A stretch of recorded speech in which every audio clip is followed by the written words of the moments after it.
اعوذ باللہ من الشیطان الرجیم بسم اللہ الرحمن الرحیم وَإِن كُنتُمْ فِي رَيْبٍ مِّمَّا نَزَّلْنَا عَلَىٰ عَبْدِنَا، اور اگر تمہیں شبہ ہو اس چیز کے بارے میں جو ہم نے بندے پر نازل کی، فَأْتُوا بِسُورَةٍ مِّن مِّثْلِهِ، تو تم اس قرآن جیسی وحی جیسی ایک صورت بنا کے لے آؤ، وَادْعُوا شُهَدَاءَكُمْ، اور پھر تم ان کو بھی دعوت دو جن کو تم سمجھتے ہو کہ وہ مددگار ہیں من دون اللہ، اللہ کے علاوہ، ان کنتم صادقین، اگر تم سچے ہو۔ اس آیت کریمہ کے متعلق پچھلی مرتبہ خاصی بات ہو چکی، اور مفسرین نے اس پہ ایک چیز تو یہ لکھی ہے کہ کفار مکہ کو چیلنج کیا گیا کہ یہ جو کتاب یا وحی ہم اپنے بندے پہ نازل کر رہے ہیں، اگر تمہیں اس جیسی اس میں شک ہے کہ یہ کتاب اور وحی معاذ اللہ کسی جادو کا نتیجہ ہے، تو پھر تم ایسے کرو کہ تم ایک ایسی کتاب لے آؤ۔ اس لیے قرآن نے پہلا چیلنج مکہ کے دور میں، مکی دور میں یہ دیا کہ تم اس جیسی ایک کتاب لے آؤ۔ اب وہ کتاب ایسی کہاں سے لکھ سکتے تھے؟ تو پھر خدا نے اسے کم کیا اور یہ کہا کہ فاتو بعشر سور مثلے، تم اس جیسی 10 صورتیں بنا کے لے آؤ۔ پوری کتاب نہیں لکھ سکتے، 10 صورتیں بنا کے لے آؤ، وہ بھی نہیں کر سکتے۔ یہاں پہ پہنچ کے کہا گیا کہ ایک صورت قرآن جیسی بنا لاؤ اگر تم اس دعوے میں سچے۔ اصل مسئلہ جہاں سے شروع ہوتا ہے، ان کا دعویٰ یہ تھا کہ حضور اقدس صلی اللہ علیہ وسلم معاذ اللہ استغفر اللہ پاگل ہو گئے، اور یہ پاگل آدمی کا کلام، پہلا دعویٰ وہ یہ تھا۔ اسی لیے اللہ نے قرآن کریم میں کہا کہ اللہ کی نعمت، اللہ کے فضل سے آپ کوئی دیوانے آدمی نہیں ہیں، پاگل آدمی نہیں ہیں۔ پھر ان کا دوسرا دعویٰ یہ تھا کہ در حقیقت قرآن جس کو کہتے ہیں یہ شاعری کا مجموعہ ہے، اور محمد صلی اللہ علیہ وسلم شاعر ہیں۔ اللہ تعالیٰ نے اس کی بھی نفی کی، اور اللہ نے کہا وما ہوا بقول شاعر، اور یہ کسی شاعر کی شاعری کا نتیجہ نہیں ہے کہ اس نے اشعار کہے اور وہ قرآن پاک قرار پا گیا، کیونکہ رسول اللہ صلی اللہ علیہ وسلم کے دور میں عربوں میں سب سے زیادہ جو چیز قابل رفعت سمجھی جاتی تھی وہ کلام، اور وہ کلام پہ مرتے بھی تھے، کلام اور گفتگو پہ وہ بہت محنت بھی کرتے تھے، اور ایک ایک لفظ اور ایک ایک حرف پہ عربوں کی محنت تھی، اور وہ سمجھتے تھے کہ بہترین کلام کس انسان کا ہو سکتا ہے۔ چنانچہ عربوں میں شعراء کی بڑی قدر تھی، اور شعراء اپنے کلام کو لوگوں کے سامنے پڑھتے تھے۔ اس لیے قرآن کریم نے ہر نبی کا کوئی نہ کوئی معجزہ بیان کیا ہے۔ حضرت ہود علیہ السلام خدا کے واحد پیغمبر ہیں جن کا کوئی معجزہ خدا نے بیان نہیں کیا۔ چنانچہ آپ حضرت ہود علیہ السلام کا جہاں بھی تذکرہ دیکھیں گے وہاں ان کا کوئی معجزہ بیان نہیں ہوا۔ حضرت ہود علیہ السلام کے متعلق بھی کہا جاتا ہے کہ ان کی فصیح اللسانی، اور جس طرح وہ تقریر کرتے تھے اور خدا کی طرف بلاتے تھے، اصل ان کا معجزہ ان کی زبان۔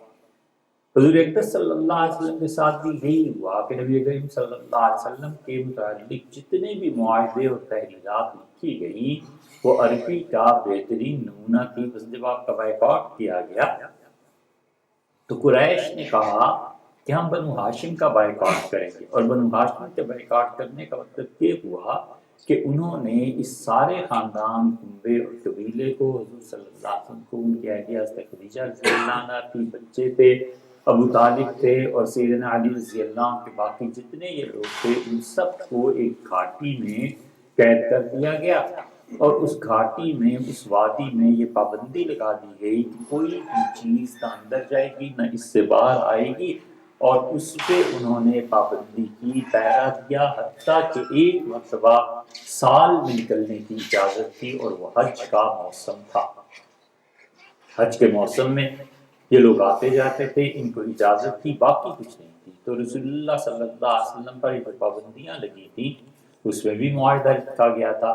اب وہ جو معاہدہ لکھا گیا تھا تو ایک مرتبہ ایک کافر جو بدر میں مارا گیا، اگرچہ وہ مشرک تھا لیکن اس نے ان کو جمع کر کے کوئی شرم دلائی، اس نے کہا یہ بھی کوئی طریقہ ہے زندگی کا کہ ہم لوگ ایک آدمی کے نظریے کے مخالف ہیں اور اس کو جا کر تم نے قید کر دیا ہے، ان کو نکالو۔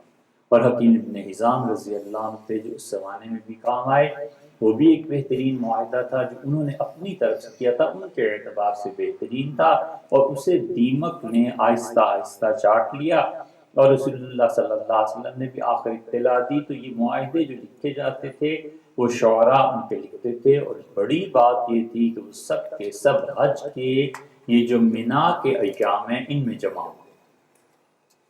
قریش مینا سے آگے نہیں جاتے، نہ عرفات نہ مزدلفہ، تو کہتے تھے عرفات میں تو وہ جائے جو گناہ گار ہو، مزدلفہ میں بھی آگے وہ رات گزارے جو گناہ گار ہو، ہم بخشے بخشائے لوگ ہیں، اس سے قریش نہیں جائیں گے اور تم لوگ جاؤ۔ اور ساری عرب دنیا میں جس نے بھی حج کیا ہے وہ اس بات کو آسانی سے سمجھ سکتا ہے کہ مینا اور پھر اس کے بعد عرفات اور مزدلفہ یہ کیا چیزیں ہیں۔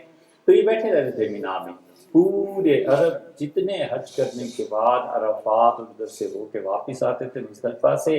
اب یہ جو 3 دن تھے 4 دن، اس میں ان کی شاعری کی مجلسیں منعقد ہوتی تھی، اس میں زبردست شاعری ہوتی تھی، سال سال بھر لوگ قصیدے اپنے تیار کرتے تھے، آخری مقابلہ ہوتا تھا۔ اسی لیے اللہ نے فرمایا یہ مینا کے دنوں کے متعلق کہ جب تم عرفات مزدلفہ سے واپس آ جاؤ فاذکروا اللہ فی ایام معدودات، تو جو مینا کے کچھ دن ہیں 2 یا 3 ان میں اللہ کو یاد کرو، کا ذکرکم آباءکم، جیسے تم اپنے باپ دادا کو یاد کرتے تھے، شاعری میں فخر کرتے تھے، بالکل اسی طرح تم اپنے باپ دادا کے بجائے اللہ کو یاد کرو۔ او اشد ذکرہ، اللہ نے کہا اپنے باپ دادا سے بڑھ کر مجھے یاد کرو۔ فمن تعجل فی یومین فلا اثم، جو آدمی 2 دن سے جلدی جانا چاہے کوئی حرج نہیں، یعنی 13 کو نہ ٹھہرنا چاہے، 12 کو چلے بالکل ٹھیک ہے، اور 13 کو بھی اگر ٹھہرے گا لمن اتقا، یہ تقوی کی بات ہے۔ تو اس لیے یہ جو عرب تھے شاعری ہوتی تھی، انہوں نے الزام لگایا کہ یہ ایک شاعر کا کلام، پھر اس پہ بھی نہ بات ہوئی، انہوں نے تیسری بات دھر لی، انہوں نے کہا محمد صلی اللہ علیہ وسلم کی سے سیکھ کے آتے ہیں۔ وہ اتفاق کی بات کہ ایک عیسائی صحابی رضی اللہ عنہ مسلمان ہو گئے اور رسول اللہ صلی اللہ علیہ وسلم کے پاس جاتے تھے، بیٹھتے تھے، قرآن نے اس کا بھی جواب دیا۔ قرآن نے کہا عیسائی ایسی زبردست عربی میں کتاب، محمد صلی اللہ علیہ وسلم کے اعجمی، وہ جو خود عجمی ہے وہ اس فصیح عربی کو بولے گا، وہ سکھائے گا۔ اور قرآن نے چیلنج کیا، اسے کہا اچھا اس سے ایسی ایک صورت بنا کے لے آؤ، فاتو بصورت من مثلہ، ایک صورت۔ اور اسی پہ مفسرین نے بڑی باریک بات بھی کہی ہے، انہوں نے کہا دیکھو یہاں پہ لفظ آیا عبدنا، میرے بندے، ہم نے جو کچھ اپنے بندے پہ نازل کیا۔ مفسرین کہتے ہیں اس کا مطلب یہ ہے کہ تم ایک آدمی لو 40 سال تک تمہارے سامنے نہ کسی سے پڑھے نہ لکھے، نہ کسی کا شاگرد، نہ اس کا کوئی استاد، بالکل بغیر پڑھے لکھے 40 سال کے بعد یک بیک وہ اس طرح کا کلام شروع کر دے، یہ کرتے تھے۔ یہ ایسا چیلنج ہے جو قیامت تک بیٹ نہیں کیا جا سکتا، کبھی بھی نہیں ہو سکتا کہ 40 سال تک تو لکھے پڑھے نا، اور 41واں سال شروع ہو اور پھر زندگی میں یہ وہی آ جائے۔ اللہ فرماتے وَادْعُوا شُهَدَاءَکُم، پر اس کے ساتھ ساتھ یہ بھی ہے کہ تم اپنے دوستوں کو بلاؤ، ان کو دعوت دو اور بلاؤ جو جن لوگوں کے متعلق تمہارا گمان یہ ہے کہ وہ ان کی مدد کرتے ہیں۔ عربوں میں شاعری کا ایک تصور یہ بھی تھا کہ جنات اور شیاطین یہ لاتے ہیں کلام، اور یہ ایسے، اسی لیے اللہ تعالیٰ نے سورہ شعراء کے آخر پہ فرمایا کہ یتبعہم الغاوون، ان شاعروں کی شاعری کے پیچھے تو وہ چلتے ہیں جو خود بھی گمراہ ہوتے ہیں، الا الذین آمنوا، ہاں مگر جو مومن آدمی ہوتا ہے اس کی شاعری میں بھی بڑی اچھی اچھی چیزیں ہوتی ہیں۔ مثلا علامہ اقبال ہیں، اس طرح کے شعراء ہیں، اللہ نے کہا جو ایمان والے ہوتے ہیں بڑے اچھے ہوتے ہیں۔ ان کا نظریہ یہ تھا کہ جنات آتے ہیں، شیاطین آتے ہیں، اور وہ ایک مسجع اور مقفع کلام اس کو سکھا جاتے ہیں، شاعری کی طرح ردیف، قافیے، ایک شعر ایک مصرع دوسرے مصرے کے برابر آ جاتا ہے۔ اس طرح سے یہ سارا سلسلہ چلتا ہے۔ اللہ نے کہا اگر تمہارا یہ خیال ہے کہ جنات نے اسے بھیجا ہے تو پھر اس طرح کرو، تم اپنے جنات کو بلا لو، ان سے بات کرو۔ مکہ مکرمہ میں باقاعدہ ایک سٹیٹ کی طور پہ یہ کاہن تھے جو پورے مکہ کو کنٹرول بھی کرتے تھے، اور وہ کاہن جو تھے ان کے پاس شیاطین جنات آتے تھے اور جنات آ ان سے باتیں بھی کرتے تھے۔ یہ تو رسول اللہ صلی اللہ علیہ وسلم کی آمد کے بعد اس نظام میں خلل پڑا ہے۔ اللہ فرماتے ہیں کہ ان کو تم صادق، اگر تم اپنے دعوے میں سچے ہو کہ یہ شاعری ہے، یہ جنات کا کلام ہے، یہ کچھ ایسی چیز تم بھی کر کے دیکھ لو، فَإِن لَمْ تَفْعَلُوا، اور اگر تم نہ کر سکو، وَلَن تَفْعَلُوا، اور تم کر بھی نہیں سکو۔ یہ چیلنج کیا کہ کبھی بھی ممکن نہیں ہے کسی شخص کے لیے کہ قرآن جیسا کلام بنا کر دے۔ اس میں بحث ہوئی ہے کہ قرآن کس اعتبار سے، کس حیثیت سے ناقابل جواب ہے، کیوں اس کا جواب نہیں لکھا جا سکتا۔ مفسرین کا اپنا اپنا خیال ہے۔ کچھ کا خیال یہ ہے کہ قرآن ایک چھوٹے سے جملے میں اتنی بڑی حقیقت بیان کر دیتا ہے، دنیا کے لیے پاسبل ہے۔ مثلا وہ کہتے ہیں کہ اللہ نے کہا وَلَهُنَّ، اور عورتوں کے لیے مثل الذی علیہن، عورتوں کی جو فرائض اور جو ان کی ذمہ داریاں ہیں، وہ فرائض اور ذمہ داریاں اسی قاعدے اور طریقے کے مطابق ہیں جو تمہاری ذمہ داریاں۔ مردوں کے بھی کچھ فرائض ہیں، عورتوں کے بھی کچھ فرائض ہیں۔ کہتے ہیں ایک جملے میں خدا نے سب کچھ متعین کر دیا۔ متعدد مثالیں اس کی ہیں۔ اسی طرح وہ کہتے ہیں کہ قرآن پیشن گوئی کرتا ہے۔ مثلا حضور صلی اللہ علیہ وسلم جب جا رہے تھے مکہ مکرمہ سے تو آپ بہت دلگیر، سیدنا ابوبکر رضی اللہ عنہ کہتے ہیں کہ آپ ایک چوٹی پہ کھڑے ہوئے اور آپ نے شہر کو دیکھا، اور ترمذی کی روایت میں آتا ہے کہ آپ نے کہا مکہ خدا کی قسم تو سب سے زیادہ اچھی زمین ہے اس کائنات کی، اور میں کبھی اس شہر کو تجھے نہ چھوڑتا اگر میری قوم مجھے مجبور نہ کرتی۔ حضور صلی اللہ علیہ وسلم کا یہ فکرہ پریشانی کے عالم میں جو ادا ہوا، درمیان میں آپ ہجرت ہو رہی ہے اور درمیان میں سفر بھی کسی موقع پہ یہ آیت نازل ہوگی کہ ان الذی فرض علیک القرآن، جس اللہ نے اس قرآن کو آپ پہ نازل کیا ہے، لرادک الی معاد، اللہ آپ کو دوبارہ لائے گا اسی بستی میں جہاں سے آپ چلے۔ یہ اتنی ناممکن پیشن گوئی تھی کہ دو آدمی چل رہے ہیں، دو آدمی کے ساتھ ہو رہے ہیں، وہ رضی اللہ عنہ ہیں، حضور صلی اللہ علیہ وسلم بنفس نفیس خود ہیں، تیسرے ایک آدمی کے غلام ہے، چوتھا آدمی جو انہیں راستہ دکھا رہا ہے۔ اب یہ چار آدمی ہیں جو جا رہے ہیں، اور مکہ والے ان کی کھوج میں لگے ہوئے ہیں کہ کہیں سے پتہ چل جائے تو ہم ایک شخص کے عوض میں 100 اونٹ دیں گے، یعنی اگر رسول اللہ صلی اللہ علیہ وسلم مل جاتے ہیں تو 100 اونٹ دیں گے، ابوبکر رضی اللہ عنہ مل جاتے ہیں تو 200 اونٹ دیں گے۔ 200 اونٹ کا مطلب تو یہ ہوا اس زمانے کے اعتبار سے، جیسے کوئی آج کہہ دے کہ اگر تم یہ کام کر دو تو میں تمہیں 100 مرسیڈیز دے دوں، 100 اتنی بڑی گاڑیاں دے دوں۔ 200 اونٹ کسی آدمی کو مل جائیں، گویا اس کی تو زندگی کھائے ہی پلٹ گئی، سارے گھرانے کا فائدہ۔ اس حالت میں دو آدمی جا رہے ہیں اور اللہ ان پہ وحی نازل کرتا ہے، اور اللہ کہتا ہے ان الذی فرض علیک القرآن، جس رب نے آپ کو قرآن نازل کیا، لرادک الی معاد، آپ کو دوبارہ اسی بستی میں لے آئے گا۔ اور کل 8 سال کے عرصے کے بعد وہی حضور صلی اللہ علیہ وسلم ہے، اور وہی مکہ، پھر کی واپسی ہے، سب چیزیں ہیں۔ یہ وہ چیز ہے کہ وہ کہتے ہیں قرآن اپنی پیشن گوئی کے اعتبار سے کہ جو واقعات کو پہلے سے بتا دیتا ہے، اس جیسی کوئی کتاب نہیں ہے جس میں یہ کہا جا سکے۔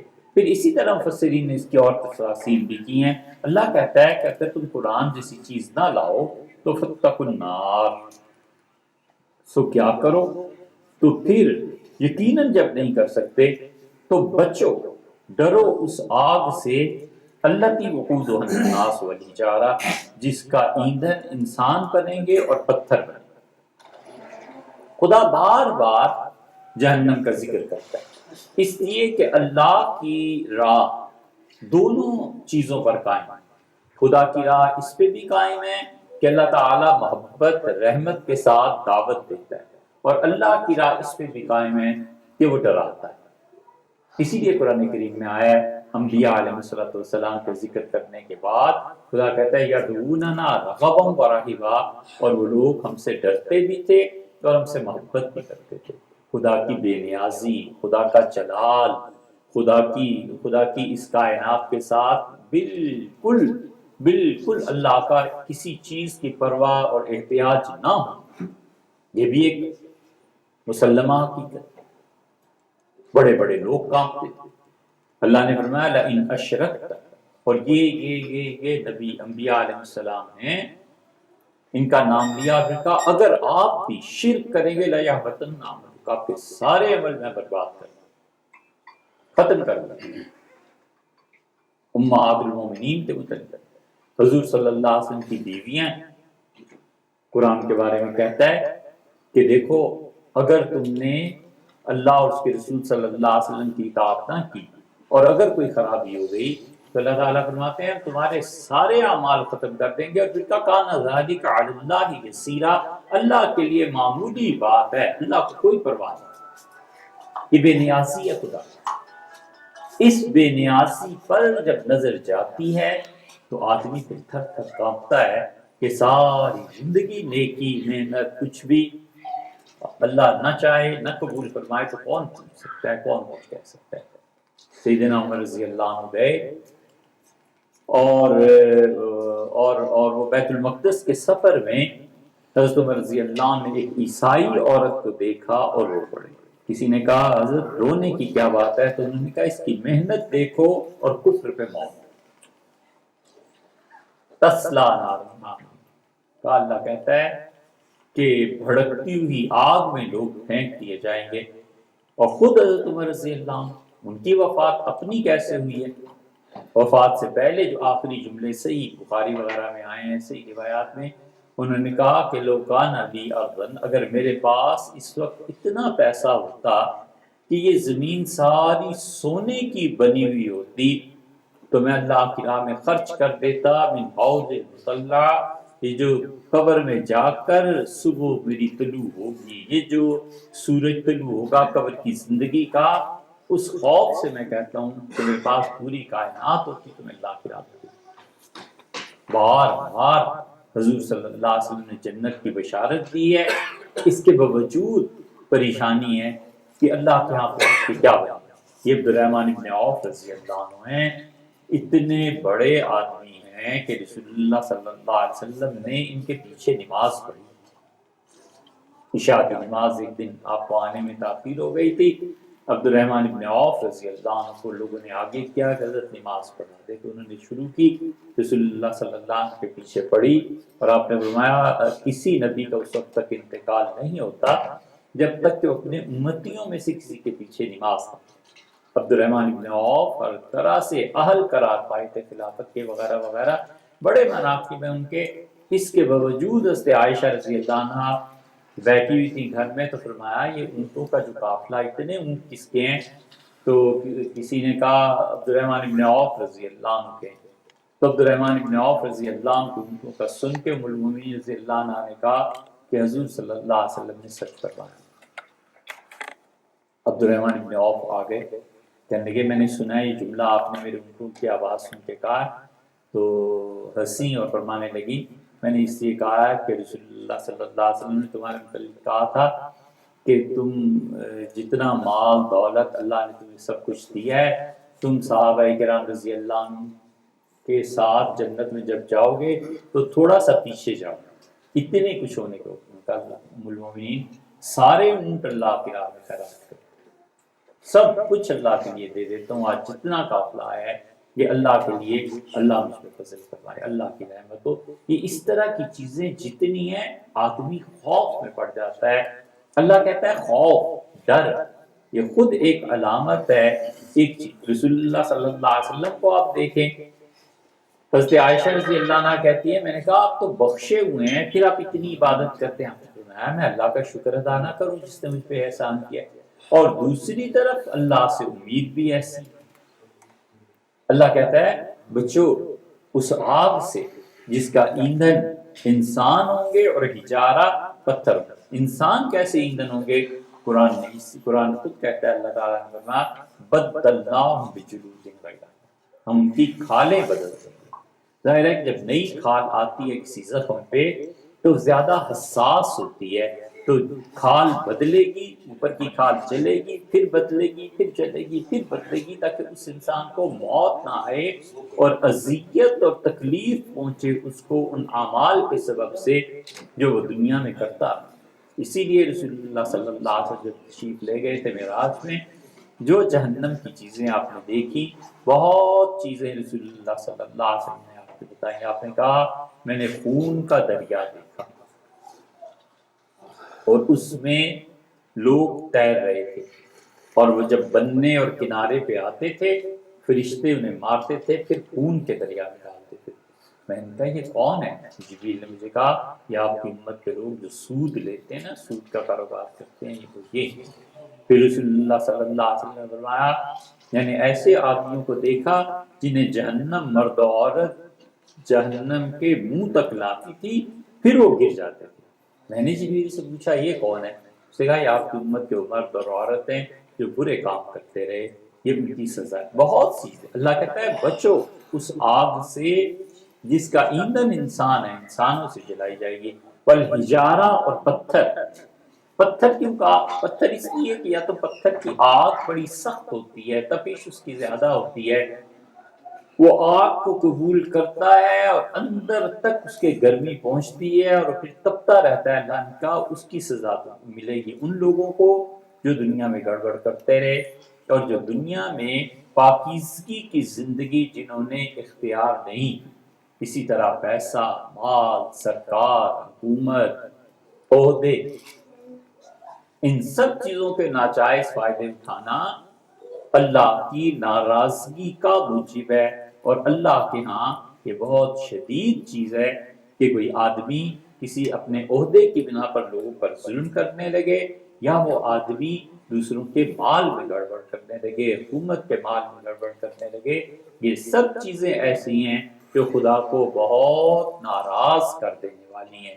اسی لیے سیدنا عمر رضی اللہ عنہ سے ایک آدمی ملنے گیا تو اس نے دیکھا المومنین عجیب حالت میں. اس نے کہا حضرت کیا کر رہے ہیں؟ انہوں نے کہا یہ زکوٰۃ کے اونٹ آ گئے تھے، میں بیٹھا ہوا تھا تو مجھے خیال آیا کہ فارغ بیٹھنے سے کیا فائدہ، میں ان زکوٰۃ کے اونٹوں پر ٹھپا لگا دوں. لوہے کی سیل ہوتی تھی، گرم کرتے تھے اور جانور پر لگا دیتے تھے اس کے پٹھے پہ، تاکہ یہ پتہ چلے کہ یہ کس مد کا اونٹ ہے، زکوٰۃ کا ہے، صدقے کا ہے، کس چیز کا. تو کسی نے کہا حضرت آپ کسی نوکر کو کہہ دیتے، وہ یہ کام کر لیتا. حضرت عمر رضی اللہ کا ایو عبد عبد منی، مجھ سے زیادہ خدا کا نوکر کون؟ میں خدا کا نوکر ہی ہوں، تمہارے لیے امیر ہوں لیکن خدا کا نوکر ہوں. یہ کام خود کر دیا اس لیے کہ پتا تھا کہ اللہ کو قیامت میں جواب دینا ہے. سیدنا عمر رضی اللہ عنہ کا کہ میں سوچ رہا ہوں کہ اگر مجھے 1 سال خدا زندگی دے دے تو میں مسلمانوں کے تمام شہروں میں دورہ کروں اور جو مرکزی مقام ہے شہر کا وہاں جا کے جلسہ کروں اور لوگوں کو کہوں کہ جتنے میں نے عمرا تمہارے یہاں بھیجے ہیں گورنر، کس کس کی شکایت ہے میرے پاس لاؤ، ایسے نہ ہو کہ قیامت میں اللہ کے یہاں تم میری شکایت. یہ خدا کے خوف کا حال، خدا کے ہاں جواب دہی کا احساس ہے کہ اللہ کے ہاں پہنچ کے ان چیزوں کا مجھے جواب دینا. یہ سب کی سب چیزیں ایسی، حضور صلی اللہ علیہ وسلم کی تربیت ہی ایسی. اللہ کہتا ہے دیکھو پتھر وہاں پہ، یا دوسرے مفسرین نے اس کی تفسیر کی ہے، وہ کہتے ہیں کہ اللہ تعالیٰ نے حجارہ کا جس لفظ ارشاد فرمایا تو اس کا مطلب یہ ہے کہ جن بتوں کی تم عبادت کرتے رہے وہ جہنم میں تمہارے سامنے جلائے جائیں گے وہ پتھر، تاکہ تمہیں یہ احساس ہو کہ جنہیں تم نے خدا بنا کے رکھا ہوا تھا ان کی حیثیت کچھ بھی نہیں، ان کی بنیادی طور پہ وہ خدائی کا کام کہاں سے کرتے اور کیسے کرتے. اس لیے اللہ جہنم سے ڈراتا ہے اور پھر کہتا ہے اعدت للکافرین، اور جہنم اصل میں کافروں کے لیے بنا ہے. اعدت للکافرین کافروں کے واسطے بنائی گئی ہے، یعنی انہیں سزا دی جائے اس لیے بنائی گئی ہے۔ اب وہ جہنم کی سزائیں کیا ہیں، کیا چیزیں ہیں، قرآن اس کی تفصیل سے بیان کرتا ہے۔ اور پھر دوسرا پہلو اس کا مطلب ہوا کہ جہنم ایمان والوں کے لیے نہیں بنائی گئی، اس لیے فرمایا اور عدت کا مفسرین نے خاص طور پہ امام راضی نے اس پہ بڑی بحث کی ہے، اور وہ کہتے ہیں کہ دیکھو بنیادی طور پہ فرمایا کہ ہم نے نافرمانوں کے لیے جہنم بنائی ہے۔ اللہ کی بے نیازی ایسی ہے کہ ساری کائنات کو اگر اٹھا کے ڈال دے تو کون روک سکتا؟ سب کو بخش دے تو اللہ کو کون روک سکتا؟ حضرت عبادہ ابن صامت رضی اللہ عنہ کہتے تھے کہ ہم بیٹھے ہوئے تھے اور رسول اللہ صلی اللہ علیہ وسلم آیا تو میرے ہاتھ پہ بیعت نہیں کرتے، ہم نے کہا اللہ کے رسول کریں گے، تو آپ نے کہا اچھا ہاتھ بڑھاؤ، اور پھر آپ نے کہا یہ وعدہ کرو کہ تم اللہ کے ساتھ کسی کو شریک نہیں ٹھہراؤ گے، چوری نہیں کرو گے، یہ نہیں کرو گے، یہ نہیں کرو گے۔ اور پھر فرمایا فَمَنْ وَفَى مِنْكُمْ، تم میں سے جس نے میرے ساتھ کیا ہوا یہ وعدہ پورا کیا اللہ اسے جنت دے گا، اور جس نے ان وعدوں میں کچھ کمی بیشی کر دی اور اس پہ حد جاری ہو گئی تو وہ حد اس کو پاک کر دے۔ اور ایک جگہ آتا ہے کہ مصائب اور تکالیف تمہیں پاک کر دیں گے۔ اور پھر فرمایا کہ دیکھو اللہ نے اگر پردہ ڈال دیا نا کسی جرم پہ، بس سمجھو پردہ ہی پردہ۔ اسی لیے دوسری جگہ یہ آیا رسول اللہ صلی اللہ علیہ وسلم قیامت میں اللہ تعالیٰ کہے گا بہت سے گناہ گاروں سے کہ تم جو کچھ کرتے رہے ہمارا کیا معاملہ رہا تمہارے ساتھ؟ تو گناہ گار کہیں گے اللہ آپ نے پردہ رکھا تھا، اللہ تعالیٰ فرمائیں گے آج بھی پردہ ہی، کسی کو کچھ نہیں پتا چلے گا۔ اور فرمایا کہ من سترہ، اور اللہ نے جس کے گناہوں پہ پردہ ڈال دیا پردہ ہی، اور پھر فرمایا انشاء اگر اللہ چاہے گا معاف کر دے گا، خدا چاہے گا تو پکڑ لے گا، سزا دے گا۔ یہ اس کی بے نیازی ہے۔ ساری کی ساری چیزیں تمام حقائق اپنی جگہ پہ مسلمہ طور پہ ثابت ہیں۔ مومن کا کیا حال ہونا چاہیے؟ حضور صلی اللہ علیہ وسلم نے بتایا کہ مومن بین الرجاء والخوف، امید اور خوف کے درمیان ہی رہتا ہے، نیکی پہ امید غالب آ جاتی ہے۔ اس لیے نیکی کا کام کر کے اللہ سے یہ توقع رکھنا کہ اللہ نے قبول فرما لیا ہے، یہ مستحب ہے، یہ ایک اور نیکی۔ اللہ کے ساتھ حسن ظن، اللہ کے ساتھ اچھا گمان۔ شیطان جتنی حربے کسی آدمی کے لیے استعمال کرتا ہے ان میں ایک بہت بڑا حربہ اس کا مایوسی، ڈپریشن، اس سے نکالے آدمی اپنے آپ کو، نیکی کا کام کرے اور اللہ کی توفیق سمجھے، اپنی طرف نسبت نہ کرے، اللہ کی توفیق سے ہو گیا اور امید رکھے کہ اللہ نے قبول کر لیا۔ گناہ ہو گیا توبہ کر لی، بس مٹی ڈال دے آگے چلے، اس لیے کہ گناہ پہ توبہ کی توفیق بھی اللہ سے ہے، اور اللہ سے امید رکھنا کہ اس نے معاف فرما دیا ہے، یہ خود نیکی کے کاموں میں سے۔ حضور صلی اللہ علیہ وسلم کے پاس لوگ آتے تھے، اپنے گناہوں کا ذکر کرتے تھے۔ حدیث میں آیا ہے ایک آدمی آیا، اس سے کہا اللہ کے رسول میں سب کچھ کر گزرا ہوں جو کچھ ہوتا ہے سوائے اس کے کہ میں نے کوئی اتنا بدکاری نہیں کی۔ تو رسول اللہ صلی اللہ علیہ وسلم فرمایا کہ چلے جاؤ واپس جاؤ، اسے پھر کیا فرمایا واپس چلے جاؤ۔ عصر کی نماز اذان ہو گئی، نماز پڑھائی، اور نماز پڑھانے کے بعد آپ نے فرمایا وہ کہاں گیا جو مجھ سے کہہ رہا تھا اس سے گناہ ہوا ہے؟ اس سے کہا اللہ کے رسول میں یہ بیٹھا ہوں۔ حضور صلی اللہ علیہ وسلم تم نے ہمارے ساتھ نماز پڑھی ہے؟ اس سے کہا جی فرمایا بس چلے جاؤ، خبردار کسی سے ذکر کیا چلے جاؤ، اللہ نے کہا۔ ہمیشہ امید، ہمیشہ اچھی چیز، ہمیشہ پازیٹیو سوچ۔ حتیٰ کہ حد ہو گئی، طائف میں حضور صلی اللہ علیہ وسلم لیٹ گئے اور اتنے پتھر تھے کہ خون سے جوتے اور پاؤں چپک گئے، اور رسول اللہ صلی اللہ علیہ وسلم کے ساتھ تھے حضرت زید رضی اللہ عنہ، کہتے ہیں کہ میں نے جب جوتے اتارنے کی کوشش کی تو خون اور جوتے چمک، پھر میں نے دھوئے پاؤں الگ کیا، انگور کا ایک باغ تھا اس میں رسول اللہ صلی اللہ علیہ وسلم لیٹے اور زخموں سے چور تھے، اور ایسی شدید حالت تھی، آپ کی نظر پڑی ایک نوکر پہ جو غلام تھا، باغ میں کام کر رہا تھا، انگوروں کی بیلیں وغیرہ دیکھ رہا تھا، تو آپ نے سے بلایا، آپ نے کہا تم کون ہو؟ اس نے کہا میں یونس علیہ السلام کا ماننے والا. تو حضور صلی اللہ علیہ وسلم وہ میرے بھائی میں بھی خدا کا نبی ہوں. وہ پھر انگور لایا اور وہ کہتے ہیں میں نے پاؤں دھونا چاہے تو زخمی تھا سارا جسم خون بہ رہا تھا. تو اتنے میں جبریل امین اور ان کے ساتھ ایک اور فرشتہ آیا اور رسول اللہ صلی اللہ علیہ وسلم نے جبریل نے کہا کہ یہ ایسا فرشتہ ہے جو پہاڑوں کی نگرانی کرتا ہے. اور مسلم کی روایت میں آتا ہے کہ جبریل نے کہا آپ اجازت دیں اللہ نے بھیجا ہے اس طائف کو پیس دیا جائے, یہ دونوں پہاڑ آپس میں بس ملا دیے جائیں کہ صحیح کر دیا جائے. تو رسول اللہ صلی اللہ علیہ وسلم نہیں من اسلابہم ممکن ہے ان کی اولاد اللہ اسے قبول کر, ممکن ہے ان کی اولادیں اچھی ہو جائیں, ممکن ہے ان کی اولاد اچھا کام کرے. سہیل رضی اللہ عنہ تھے, سیدنا عمر رضی اللہ عنہ نے وہ بہت بڑا کے خطیب, بہت اچھی تقریریں کرتے تھے, اسلام کے خلاف سب کچھ ہے. حضرت عمر رضی اللہ عنہ کے کہا اللہ کے رسول اجازت دیں اس کے آگے کے دانت یہ توڑ دیے جائیں تاکہ یہ بات نہ کر سکے. حضور صلی اللہ علیہ وسلم چھوڑو سہیل کو رہنے دو, ممکن ہے کبھی وہ ایسی جملے کہے جس سے تم خوش ہو جاؤ.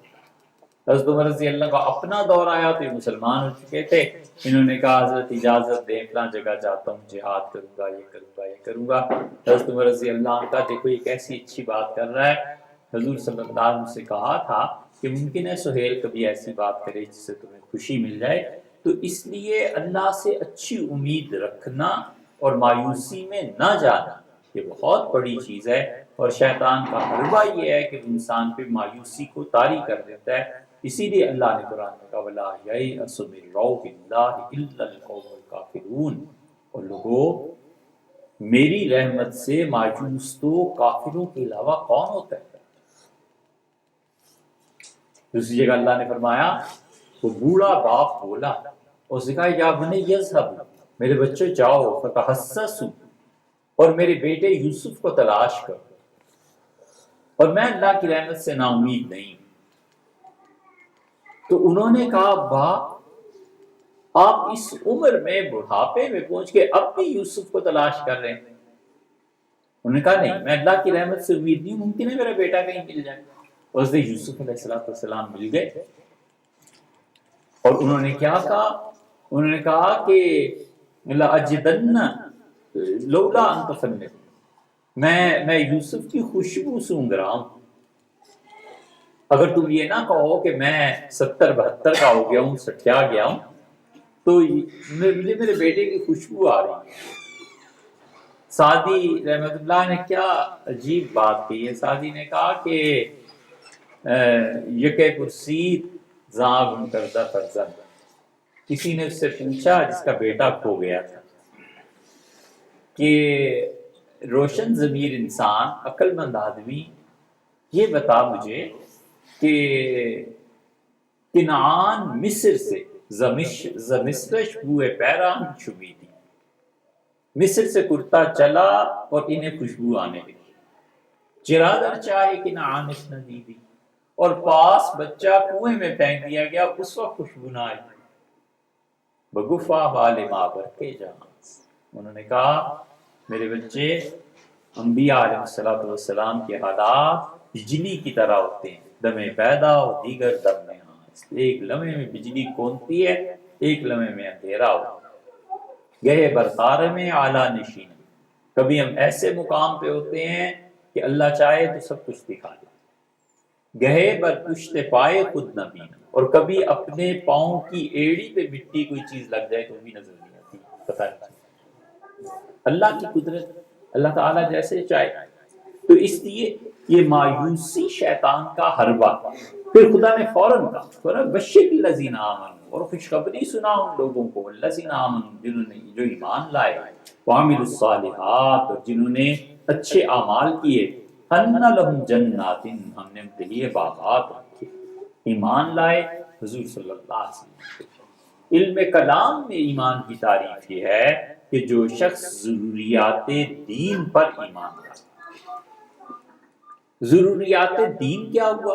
ضروریات دین کا مطلب یہ ہے کہ اللہ پہ ایمان, آخرت پہ ایمان, حضور صلی اللہ علیہ وسلم پہ ایمان, ختم نبوت پہ ایمان, فرشتوں پہ، تقدیر پہ، جو موٹی موٹی چیزیں ہیں، ان سب پہ جو شخص ایمان لاتا ہے اس کا ایمان اللہ کے ہاں قبول ہو جاتا ہے۔ اس لیے کہ لا الہ الا اللہ محمد رسول اللہ کے اقرار سے جو اس کو مسلمان قرار دیا جاتا ہے، تو یہ عنوان ہے کہ اس عنوان کے تحت جتنی چیزیں آ رہی ہیں سب کی سب قابل قبول ہیں۔ وعملوا الصالحات، جس نے اچھے اعمال کیے، اچھے اعمال کیے، بہت چیزیں۔ حضور صلی اللہ علیہ وسلم چوٹی سب سے بہتر عمل لا الہ الا اللہ ہے، اور آپ نے کہا آخری درجہ اس کا یہ ہے کہ اماطۃ الاذی عن الطریق، راستے سے وہ چیزیں ہٹاؤ جو لوگوں کو تکلیف دیتی۔ ایک صحابی رضی اللہ عنہ ساری زندگی یہی کام کرتے تھے، جو راستے میں ٹہنی، جو راستے میں کانٹا، کوئی چیز نظر آئی، پتھر ہٹا کے ایک طرف کر دیتے تھے، گھومتے رہتے تھے۔ کسی نے کہا حضرت یہ کیا کرتے ہیں؟ انہوں نے کہا حضور صلی اللہ علیہ وسلم حیات تھے، زندہ تھے، لا الہ الا اللہ پڑھ لیا تھا، اب اس کے بعد آخری درجے تک آ گیا ہوں، جو بھی تکلیف دہ چیزیں ہیں مسلمانوں کی ہٹا کر۔ ایک صحابی رضی اللہ عنہ، ان کے گھر ایک دوسرے صحابی رضی اللہ عنہ گئے، انہوں نے کہا حضرت کہ آپ نے گھر کیسا بنایا ہے، کہ پانی کہاں جاتا ہے؟ تو وہ گھر ظاہر ہے کئی کنال کے گھر، ایسا زمانہ، تو پیچھے ایک جگہ لے گئے اور تالاب انہیں دکھایا، اور انہوں نے کہا میں اپنے گھر میں جتنا پانی استعمال کرتا ہوں یہ ایک نلکا، ایک پائپ اس میں ڈال دیا ہے، سارا پانی اس کھڈے میں آ جاتا ہے، ایک تالاب بنتا جاتا ہے، سوکھ بھی جاتا ہے۔ تو اس نے کہا پانی گلی میں؟ انہوں نے کہا نہ، مسلمانوں کو تکلیف ہو، کوئی آدمی گزرے گا اس سے تکلیف ہوگی، اور اللہ نے راستوں کو خراب کرنے سے منع کیا۔ اتنے محتاط تھے، یعنی آپ اگر خلافت کے آگے کے دور کو پڑھیں گے تو شاید آپ میں سے کسی کے لیے بات بڑی عجیب ہو کہ خلافت کے دور میں کسی شخص کو اجازت نہیں ہوتی تھی کہ 2 دکانیں کسی شہر میں کھل سکیں، شہروں میں کھلنے کی اجازت نہیں، ایک مچھلی کی دکان نہیں کھولنے دیتے تھے، ایک ٹال نہیں بنانے دیتے۔ پٹھانوں کا بڑا نقصان ہوگا، پٹھان ٹال لگاتے رہتے ہیں، تو ایک مچھلی کی دکان نہیں ہو سکتی۔ وہ کہتے تھے مچھلی کی دکان کھولو گے تو مچھلی کی بو سے جو آدمی وہاں سے گزرے گا اسے مچھلی کی بو آئے گی، یہ بڑی بری بات ہے، بالکل نہیں، مچھلی کی دکان نہیں کھولی جا سکتی۔ آخر عباسیوں کے زمانے میں بہت اصرار سے کہا گیا کہ دکان کھولنے دیں، تو انہوں نے کہا پھر یہ کر لو کہ شیشے کے دروازے لگاؤ، باہر گزرنے والا دیکھ سکے کہ اندر مچھلی ہے اور بو باہر نہ آئے۔ اور ایندھن، ظاہر ہے گیس کہاں اور یہ چیزیں کہاں، لوگ لکڑیاں جلاتے تھے، اور ایندھن کے ٹال شہر سے باہر ہوتے تھے، اور وہ شہر سے باہر لوگ جاتے تھے سواری پہ، اپنی لکڑیاں چرائی کروا کے، پھر اس زمانے میں ایک خاص قسم کا ڈبہ یا کپڑا ہوتا تھا، تھیلے میں ڈال کے اس کی گرہ باندھ کے پھر شہر میں لایا جاتا تھا۔ مسلمان کہتے تھے کہ ہماری گلیوں میں لکڑی کے یہ سکلے ہوتے ہیں نا، چھوٹے چھوٹے ٹکڑے، وہ کہتے تھے گلیاں خراب کرنی ہے، سڑک خراب کرنی ہے، اتنی صاف گلیاں۔ یعنی حد یہ ہے کہ سعد رضی اللہ عنہ نے حضرت عمر رضی اللہ عنہ کو لکھا کہ حضرت فوج کا، مدینہ منورہ فوج کا آنا، آپ کے پاس آنا، مکہ مکرمہ حرمین شریفین بڑے دور پڑ جاتے ہیں، اب ہم لوگوں نے ایران فتح کر لیا ہے، چین کے قریب تک پہنچ گئے۔ سعد رضی اللہ عنہ نے کہا کہ حضرت چین کو فتح کرنا چاہیے، حضرت عمر رضی اللہ عنہ اجازت نہیں۔ کہا سعد جتنا فتح کر چکے ہو نا، ان لوگوں کا دین جم جائے، پہلے یہ دین پہ آ جائیں، وگرنہ اس کو بھی فتح کرو گے تو ہر جگہ کا اپنا اپنا دین ہو جائے گا، اور لوگ، میں اس کی اجازت نہیں دیتا۔ تو انہوں نے لکھا کہ حضرت وہاں آنا بڑا مشکل ہے، آپ ایسے کریں کہ کوئی شہر بسائیں، حضرت عمر رضی اللہ عنہ کا اچھا شہر بسائیں، نقشے بنواؤ، اور کوفہ آباد ہوا۔ حضرت عمر رضی اللہ عنہ نے اس کو آباد کیا، کئی نئے شہر انہوں نے بنوائے۔ شہر بنانے میں کیا کرتے تھے کہ پہلے سب سے وہاں پہ حکمت جو لوگ جانتے تھے وہ جانتے تھے، اور کئی دن تک دھاگے میں گوشت باندھ کے لٹکا دیتے تھے، پھر وہ ملاحظہ کرتے تھے کہ گوشت پہ موسم کے اثرات کیا پڑے۔ اگر گوشت خراب ہو گیا، گل گیا، اور بہت سی چیزیں لمبی چوڑی کتابوں میں لکھی ہیں، کہتے ہیں انسانی صحت کے لیے یہاں کا فضا، یہ مقام، یہاں پہ سانس لینا دشوار ہوگا، ہوا صاف نہیں ہے، لہٰذا یہاں شاید نہیں بسایا جا سکتا۔ ہوا کی صفائی اتنی ضروری تھی کہ امام ابو یوسف رحمۃ اللہ علیہ کے فیصلے اگر آپ پڑھیں، یہ پہلی صدی کی چیزیں ہیں۔ چمنی جو ہوتی ہے اس کی ایک خاص حد متعین تھی کہ ہر گھر پہ جو چمنی لگائی جائے گی یہ اتنی اوپر لگائی جائے گی کہ ہوا سانس لینے کے لیے متاثر نہ ہو اور دھواں اس سے اوپر چلا جائے۔ چنانچہ لوگ آتے تھے، امام یوسف رحمۃ اللہ سے نے کہا کہ حضرت میرا ہمسایہ ہے اور چمنی سے جو دھواں نکلتا ہے تو ہمیں سانس لینے میں دقت ہوتی ہے۔ امام یوسف رحمۃ اللہ نے بلایا جو انتظامیہ کے لوگ تھے، فرمایا جا کے پیمائش کرو، اور اگر یہ سچ کہہ رہا ہے تو اس کی چمنی جا کے گرا دو، انہیں کو ختم کریں اس سلسلے کو، فضا صاف نہ دی تو لوگ سانس کیسے لیں؟ یہ حال یہ ہے عمل الصالحات، اللہ کہتا ہے نیکی کے کام، اچھے کام۔ حضرت عمر رضی اللہ عنہ نے وہ پورے کوفہ کی پیمائش کرائی، اتنا بڑا شہر آباد ہونا ہے، بہت تفصیلات ہیں اس میں، اور اس میں حضرت عمر رضی اللہ عنہ نے لکھا کہ کوئی بھی گلی اتنی تنگ نہیں ہوگی کہ دو اونٹ سواریاں، اونٹوں کی سواریاں، گاڑیاں آگے ایک دوسرے کو کراس کریں اور وہ آپس میں ٹکرا جائیں۔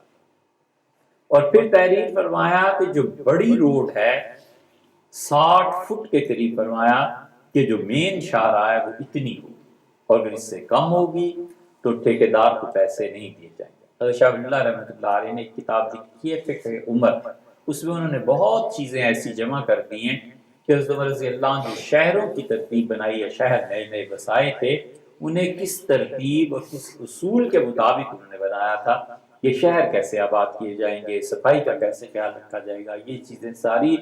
اور یہ اصل میں رسول اللہ صلی اللہ علیہ وسلم نے صحابہ کرام رضی اللہ عنہ کو کہا کہ دیکھو یہودیوں کی طرح نہ ہو جانا، ان کے گھروں کے سین بہت خراب گندے رہتے ہیں، اپنے گھروں کے سین کو صاف رکھو۔ یہ اس تعلیم کا اثر تھا، یہ زندگی کا ایک شعبہ ہے، جتنے شعبے آپ دیکھتے چلے جاتے ہیں۔ عمل الصالحات، اللہ کہتا ہے نیکی کے اعمال کو خرچ کرنا، نیکی کے اعمال میں سے، اللہ کی راہ میں عبادت، یہ نیکی کے اعمال میں سے، پڑھانا، لوگوں کو تعلیم دینا، یہ اعمال صالحہ میں سے۔ اسی طرح حضور صلی اللہ علیہ وسلم سے کسی نے پوچھا کہ اللہ کے رسول پیسہ ہے میرے پاس، کوئی سب سے اچھا مصرف بتائیں میں کہاں کر سکتا ہوں؟ آپ نے فرمایا جب تمہاری بہن، تمہاری بیٹی گھر واپس آ جائے، شوہر کا انتقال ہو گیا یا طلاق ہو گئی، تو آپ نے فرمایا اس پہ خرچ کرنا، یہ اللہ کو سب سے زیادہ اچھا لگتا ہے، کیونکہ گھر جڑ گیا، ختم ہو گیا، واپس آ گیا۔ حضرت خفاف بن ایمار رضی اللہ عنہ جو تھے، یہ حدیبیہ کے صحابہ میں سے تھے، اور حدیبیہ میں جو بیعت ہوئی تھی، اللہ نے کہا ید اللہ فوق ایدیہم، صحابہ کرام رضی اللہ عنہ کے ہاتھوں کے اوپر اللہ کا ہاتھ، اور اللہ نے کہا لقد رضی اللہ عن المؤمنین، اللہ ان سارے صحابہ رضی اللہ عنہ سے خوش ہے، اس یبایعونک تحت الشجرہ، جب یہ درخت کے نیچے بیٹھ کے آپ کے ہاتھ پہ بیعت کر رہے تھے، سب کے متعلق اللہ نے گویا سرٹیفکیٹ دے دیا کہ ہم سب سے راضی ہیں۔ حضرت عمر رضی اللہ عنہ نکلے، صحیح بخاری میں آتا ہے کہ ایک لڑکی نے انہیں بازار میں، حضرت عمر رضی اللہ عنہ نکلے کہ مارکیٹ میں کیا ہو رہا ہے وہ دیکھیں، تو اس سے روک لیا، اس نے کہا حضرت میرے شوہر کا انتقال ہو گیا ہے، میرے چھوٹے چھوٹے بچے ہیں، نہ ہمارے پاس بکری کے پائے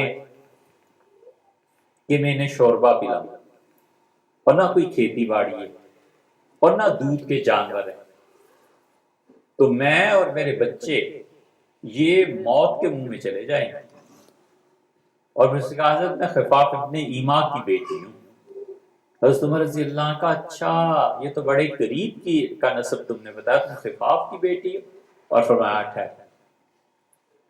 ان کے جو بھی نوکر تھے وہ کہتے ہیں وہ گھر گئے اور دو بہت اچھے مضبوط اونٹ انہوں نے چنے اور پھر ان اونٹوں پہ انہوں نے غلہ لادا، اس غلے میں کپڑا رکھا، کپڑوں میں پیسے بھی رکھے، یہ سب کچھ کرنے کے بعد وہ 2 اونٹ لا کے اس کو دیے اور کہا بیٹی یہ لے جاؤ، اور ان کے ختم ہونے سے پہلے پہلے تمہارے پاس اور چیزیں آ جائیں۔ یعنی مطلب یہ تھا کہ مسلسل حکومت تمہارے لیے اس کا بندوبست کرے گی۔ اور پھر فرمایا کسی نے کہا حضرت آپ نے بہت اس لڑکی کو دے دیا، تمہیں پتہ نہیں ہے یہ خفاف کی بیٹی ہے، اور خفاف نے حدیبیہ میں رسول اللہ صلی اللہ علیہ وسلم کے ہاتھ پہ بیعت کی تھی، یہ وہی بیٹی۔ پھر کسی نے کہا حضرت بہت کچھ دے دیا، فرمایا تم نہیں جانتے اس کے والد اور اس کے بھائی اور میں، ہم تینوں ایک جگہ محاصرہ کرنا تھا کافروں کا، ہم تینوں 1.5 مہینے تک اکٹھے رہے، یا مہینہ فرمایا 1.5 مہینہ فرمایا، ہم اکٹھے رہے، اور پھر جو مال غنیمت حاصل ہوا حضور صلی اللہ علیہ وسلم تم تینوں تقسیم کر لو، کہ تمہیں پتہ نہیں کس کی بیٹی۔ یہ سب کیا ہے؟ یہ اعمال صالحہ۔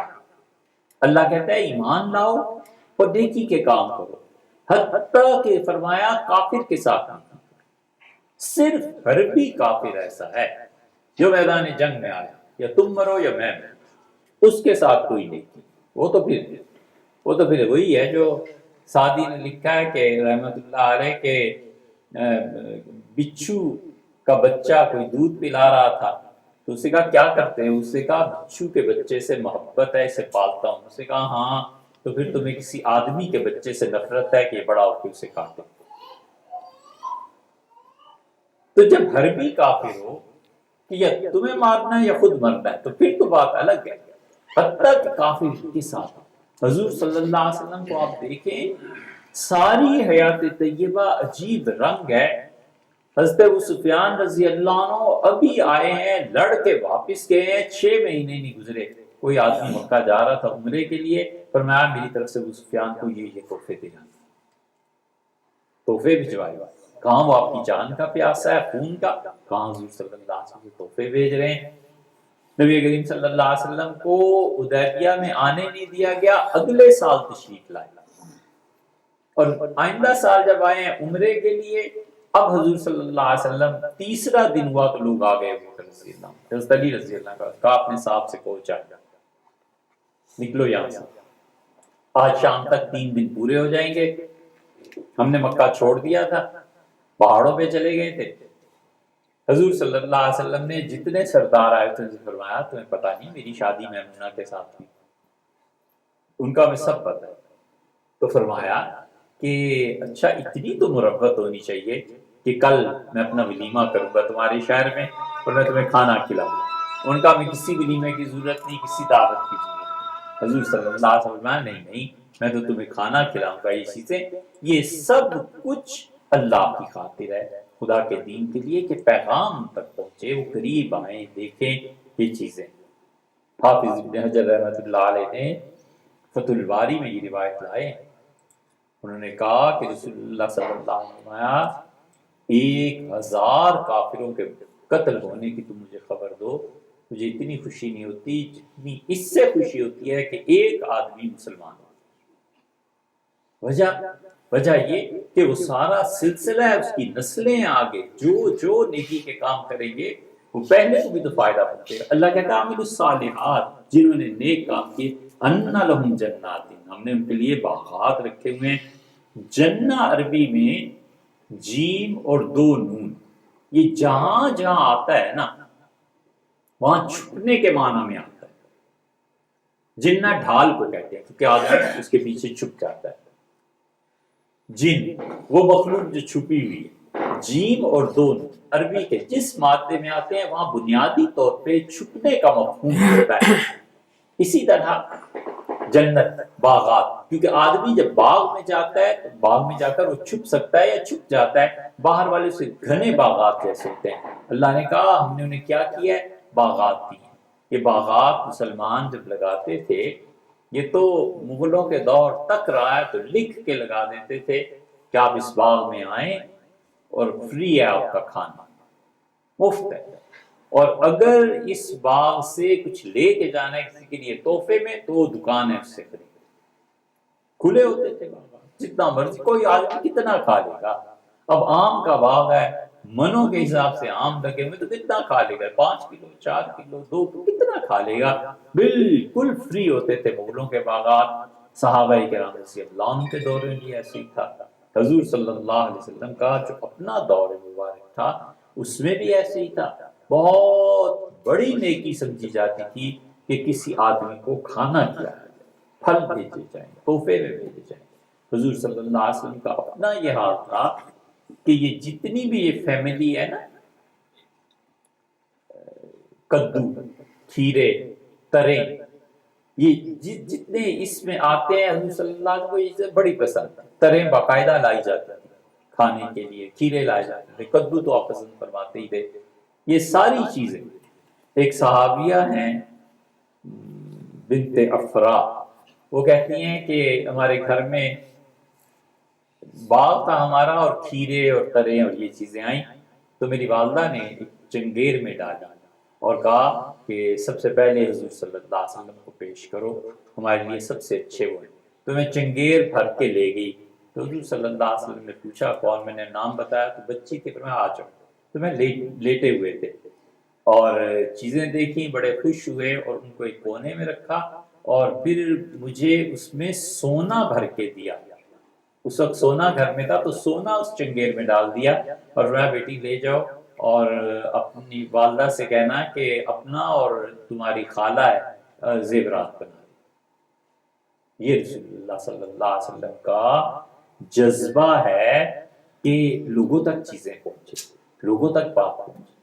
اسی لیے آپ فرماتے تھے کہ لوگوں اللہ ارسط الدین، میں اپنے پاس کبھی پیسہ نہیں رکھتا، صرف اتنا ہی جس سے میں اپنا قرضہ ادا کر سکوں، بس۔ اسی لیے عبداللہ ابن عمر رضی اللہ عنہ سے پوچھا گیا کہ پیسہ ہونے کا حضور صلی اللہ علیہ وسلم کے زمانے میں ہم اپنی ضروریات زندگی کے علاوہ جو پیسہ ہوتا تھا نا، اس کو دوسروں کا حق سمجھتے تھے۔ ہم کسی چیز پہ اپنا حق سمجھتے ہی نہیں، ہم کہتے تھے یہ دوسروں کا پیسہ ہے۔ یعنی حج کے زمانے میں جب لوگ آتے تھے تو مکہ والے اپنے گھروں کے دروازے کھول دیتے، جہاں مرضی کوئی رہے۔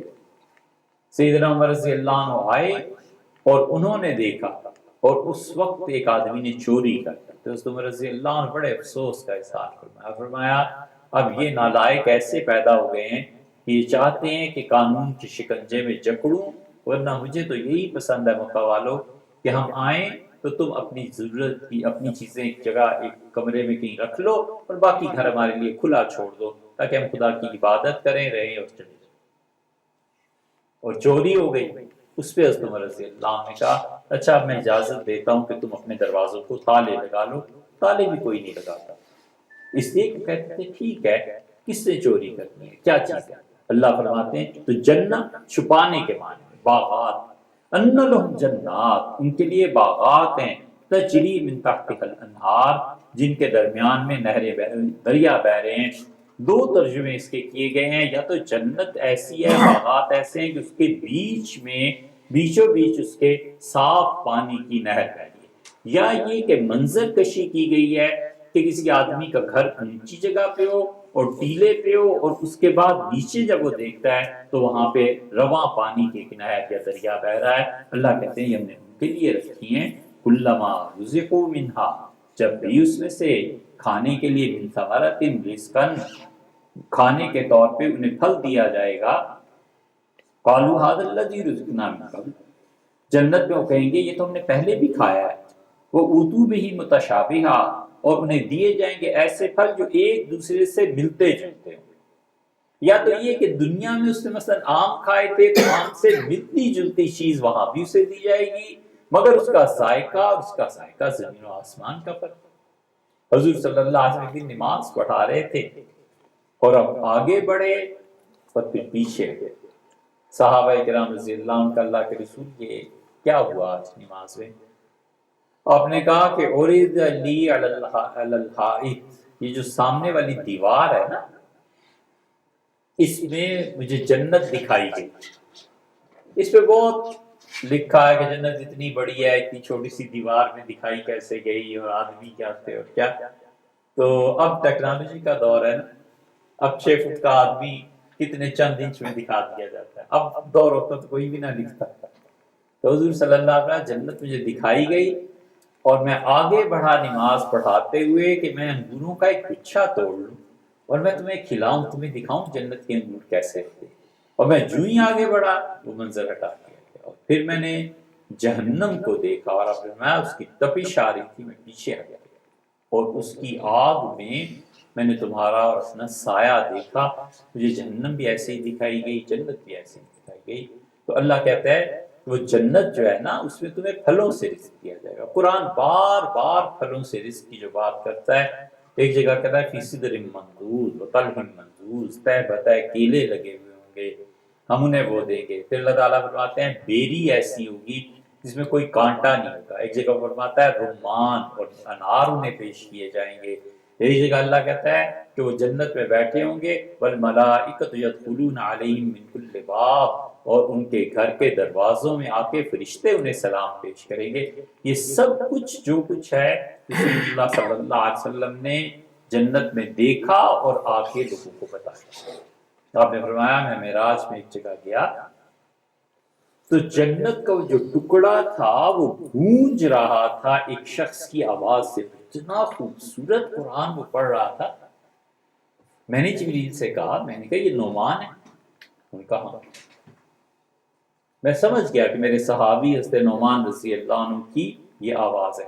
تو میں نے جبریل سے پوچھا کہ نعمان کو اتنا زبردست مقام ملا ہے کہ جنت میں آ کے وہ قرآن پڑھ رہا ہے اور آواز کی جنت کا وہ ٹکڑا سارا گونج رہا ہے. تو جبریل نے کہا برل امہ، کہ اپنی ماں کی جو خدمت کرتا رہتا ہے نا اللہ نے اس کی وجہ سے اسے دیا. لوگ ماں کی خدمت کو کوئی چیز ہی نہیں سمجھتے.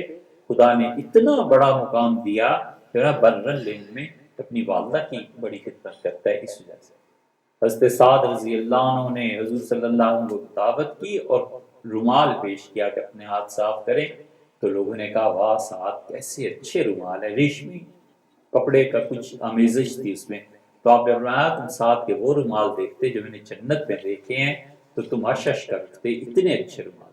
اسی طرح بیسیوں چیزیں آپ نے کہا میں نے وہاں دیکھی. یہ چیزیں محلات کا ذکر کیا، آپ نے کہا ایک زبردست محل تھا، مجھے بڑا ہی پسند آیا. تو میں آگے بڑھا تو میں نے جبریل سے پوچھا کہ کس کا محل ہے؟ اس کا ایک عرب ہے. تو میں نے سوچا میں بھی عرب. میں نے کہا کون سے قبیلہ؟ سے قریش. تو میں نے سوچا میں بھی قریشی. تو پھر میں آگے بڑھا تھا کہ دروازہ اس کا کھولوں تو میں نے کہا ہے کون؟ ان کا عمر رضی اللہ عنہ. تو آپ نے فرمایا عمر. میں پھر پیچھے ہٹ گیا. مجھے بڑی خیال آیا کہ تم بڑے غیرت مند آدمی اپنے گھر میں کسی کو بغیر اجازت کے آنے نہیں. تو عمر رضی اللہ عنہ کا اللہ کے رسول آپ سے میں غیرت کھاتا، آپ سے ایسی بات ہوتی. حضور صلی اللہ علیہ وسلم میں نے دیکھا ایک موتی میں پورا محل، ایک ہی موتی میں. میں نے جبریل سے پوچھا یہ کیا ہے؟ اس نے کہا یہ آپ کی اہلیہ خدیجہ رضی اللہ عنہا کا گھر ہے. آپ جب جائیں تو انہیں نہ لا صخب فیہا، اس گھر میں کوئی شور شرابہ نہیں، اس گھر میں کوئی اونچا نہیں بولتا. یہ آپ کی اہلیہ حضرت خدیجہ رضی اللہ عنہا. اللہ کہتا ہے پھلوں سے بھی. قرآن پھلوں کا بار بار ذکر کرتا ہے. اور عجیب بات یہ ہے کہ قرآن ساری ایسے پھلوں کا ذکر کرتا ہے یا ایسی چیزوں کا جو میٹھی ہیں.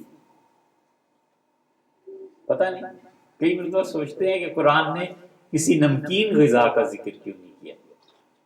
پلاؤ ہوتا، بریانی ہوتی، لیکن اس کا جواب ابھی تک ہمیں نہیں سمجھ آیا. ہوتا ہے آدمی سوچتا ہی ہے نا. قرآن نے جتنی غذاؤں کا ذکر کیا سب میٹھی. اللہ نے کہا یہ چیز یہ سب میٹھی اور انہیں پھلوں کی کالو حاضر الذی رزقنا، وہ کہیں گے ہم نے تو پہلے بھی یہ کھایا ہے. یا تو مراد یہ ہے کہ دنیا میں کھایا ہے اور اب دوبارہ دیا جا رہا ہے، یا یہ مراد ہے کہ ابھی تو کل ہی کھایا تھا. مسئلہ یہ ہے کہ انسان زندگی میں جو کچھ کھاتا ہے وہ اپنے جسم کی بقا کے لیے کھاتا ہے. بھوک لگتی ہے، جسم کی بقا ہے. میں جو کچھ کھائے گا وہ سب کا سب ٹوٹل انرجی ہے. وہاں باقی رہنے کے لیے تھوڑا ہی کھانا ہے، مطلب موت آنی نہیں. وہ تو جو کچھ کھانا ہے سو صحت ہے، جو کچھ اس سے کھانا ہے وہ اس کے لیے قوت میں اضافے کا باعث ہے۔ اللہ فرماتے ہیں یہ چیزیں ہم انہیں جنت میں دیں گے، وَلَهُمْ فِيهَا أَزْوَاجٌ مُطَهَّرَةٌ، اور ہم ایسی عورتیں دیں گے انہیں جو بالکل پاک ہوں گی، یعنی اخلاقیات کے اعتبار سے وہ بالکل پاک ہوں گی، یا یہ مراد ہے کہ جسمانی طور پہ جو عوارض ہوتے ہیں وہ نہیں ہوں گے، ہم فیہا خالدون، اور وہ ہمیشہ ہمیشہ اس جنت میں رہیں گے۔ یہ جو ہمیشہ ہمیشہ کا تصور ہمارے یہاں ہے نا، وہ اس لیے ہمیں سمجھ نہیں آتا کہ تجدید ہم سمجھتے ہیں نہیں ہوگی، ہمیشہ ہمیشہ رہیں گے، ہر دن نیا نیا دور ہے، ہر دن نئی لذت ہے، ہر دن نئی چیز ہے۔ حضور صلی اللہ علیہ وسلم جنت میں باغات ہوں گے، تم لوگ وہاں جاؤ گے اور وہاں سے خریداری کرو گے۔ ایک صحابی رضی اللہ کا، اللہ کے رسول کپڑوں کا کیا بنے گا؟ تو رسول اللہ صلی اللہ علیہ وسلم فرمایا وہاں پودے اگیں گے اور پودوں میں کپڑے لگیں گے اور تم کپڑے لے کے آ جاؤ۔ نبی کریم صلی اللہ علیہ وسلم فرمایا کچھ لوگ ایسے ہوں گے جنت میں جو جنہیں ہر ہفتے میں ایک دن دعوت دی جائے گی کہ آؤ اور اپنے پروردگار عالم کو دیکھو، اور آپ نے کہا وہ اتنا انوار ہوں گے اس مجلس کے کہ تب تم گھر واپس جاؤ گے تمہارے گھر والے تمہیں بتائیں گے کہ تم تو بالکل نئی شکل و صورت میں آئے ہو، تم تو بالکل پہلے سے اچھے بن کے آئے ہو۔ تو وہ اللہ کی جو رویت ہے، خدا کا کو دیکھنا جو ہے، وہ انسان کی حالت کو متغیر کر دے گا۔ تو اس طرح کی بہت سی چیزیں ہیں، جنت کا ذکر آئندہ آیات میں بھی آ رہا ہے انشاءاللہ۔